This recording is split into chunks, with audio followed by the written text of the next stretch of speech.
In 2023, Japan spent more money on adult diapers than baby diapers. That's not a joke, it's math.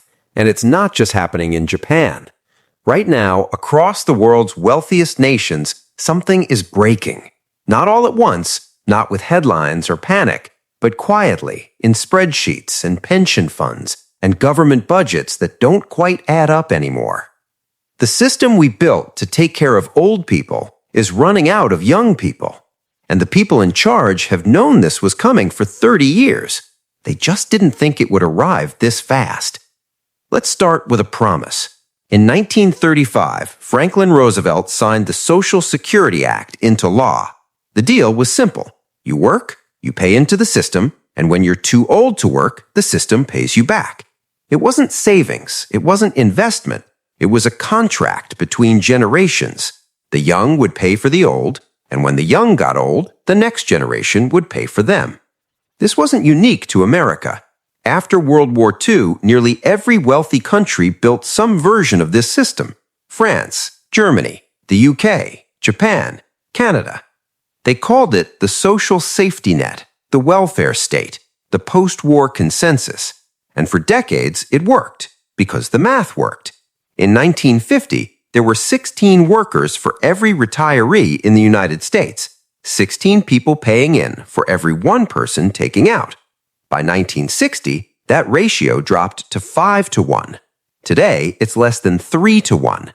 And by 2035, it'll be 2 to 1. That's not a projection. That's a demographic certainty. Those people are already born. The system was never designed for this. Here's how Social Security actually works. You don't have an account with your name on it. There's no vault with your retirement savings inside.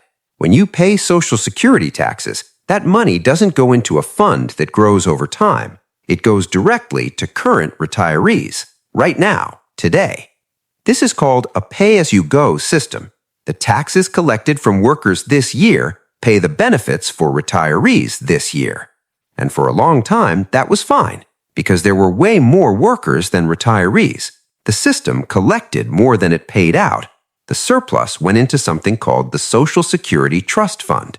But here's the thing about the trust fund. It's not a pile of cash. It's a pile of IOUs, U.S. Treasury bonds, which means the government borrowed that surplus and spent it on other things. So when Social Security needs to tap into the trust fund, the government has to pay it back, which means borrowing more money or raising taxes or cutting benefits. And in 2021, for the first time in decades, Social Security paid out more than it collected. The trust fund started shrinking. By 2033, it'll be empty. After that, Social Security will only be able to pay about 77% of promised benefits unless Congress does something. Which brings us to the uncomfortable part. The problem isn't just Social Security, it's everywhere. In the UK, the state pension costs more than the entire defense budget. In France, pension spending is nearly 14% of GDP. In Italy, it's over 16%. Japan is the most extreme case. Nearly 30% of Japan's population is over 65. By 2050, that number will hit 40%. There aren't enough young people to replace the old ones. Japan's population is shrinking by 500,000 people every year. And this isn't a crisis 20 years away. It's happening now. In 2022, Japan's government spent 54 trillion yen on Social Security. That's more than half the national budget, and it's growing faster than tax revenue. So where does the money come from? Debt. Japan's national debt is 264% of GDP, the highest in the developed world. The government borrows money to pay pensions, which creates more debt, which requires more borrowing. It's a cycle, and it only works as long as people keep lending to Japan at low interest rates. But here's the twist. The people lending to Japan are mostly Japanese. Pension funds, insurance companies, retirees. They're lending money to the government so the government can pay them back. It's a financial Ouroboros, a snake eating its own tail. And it's not sustainable. Let's zoom out. This isn't just about pensions. It's about what happens when a society gets old. Old people don't just need money. they need health care, they need housing, they need caregivers.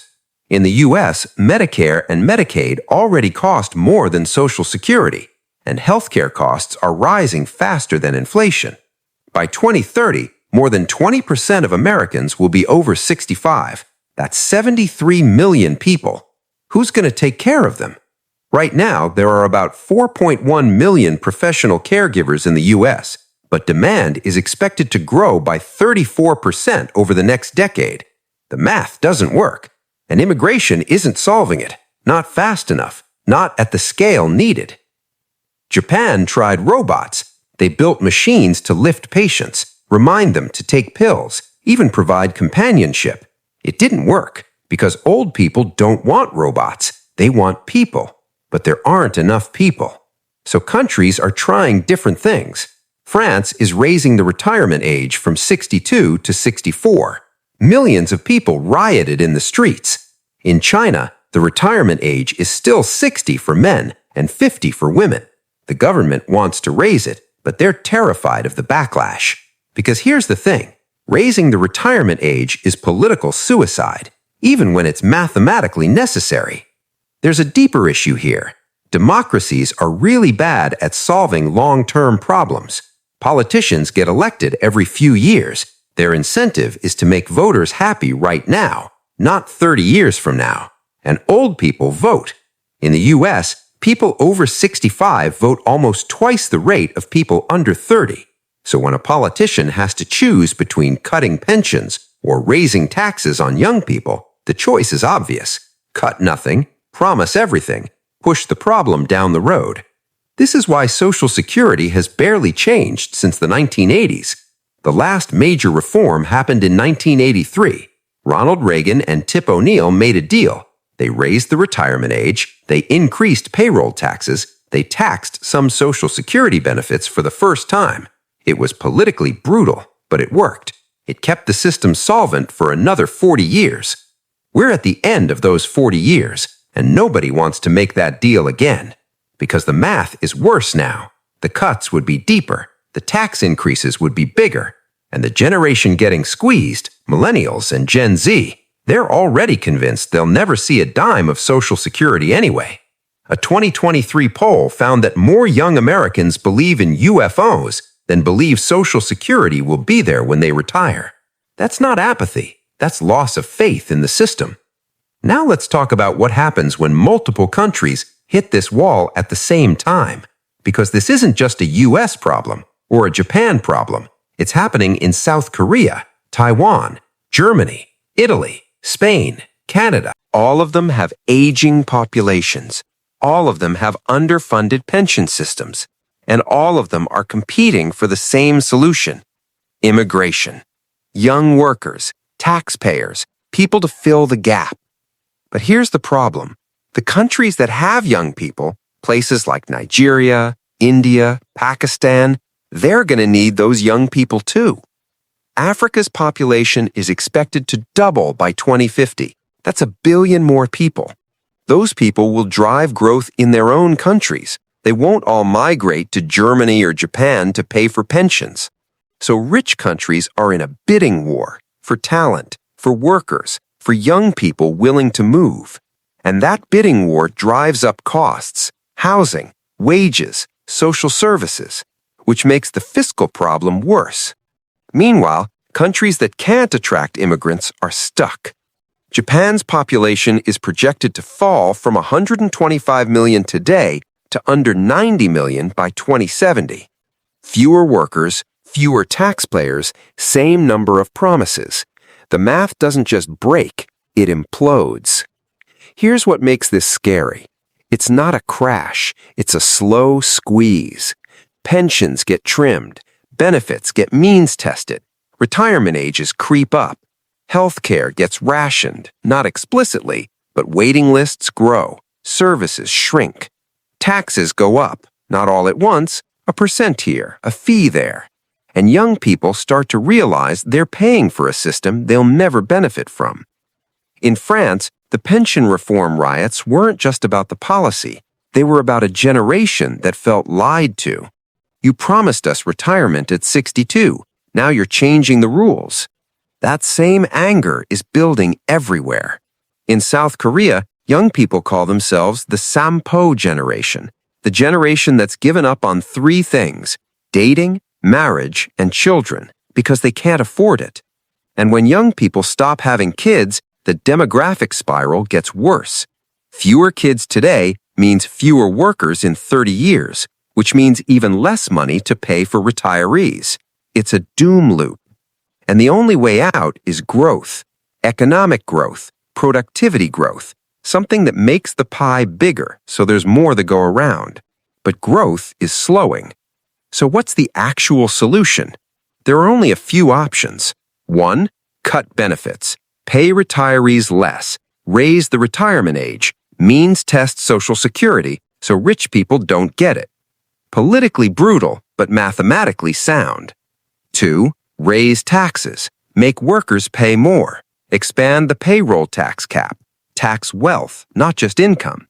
Also politically brutal, and it only works if the economy keeps growing. 3.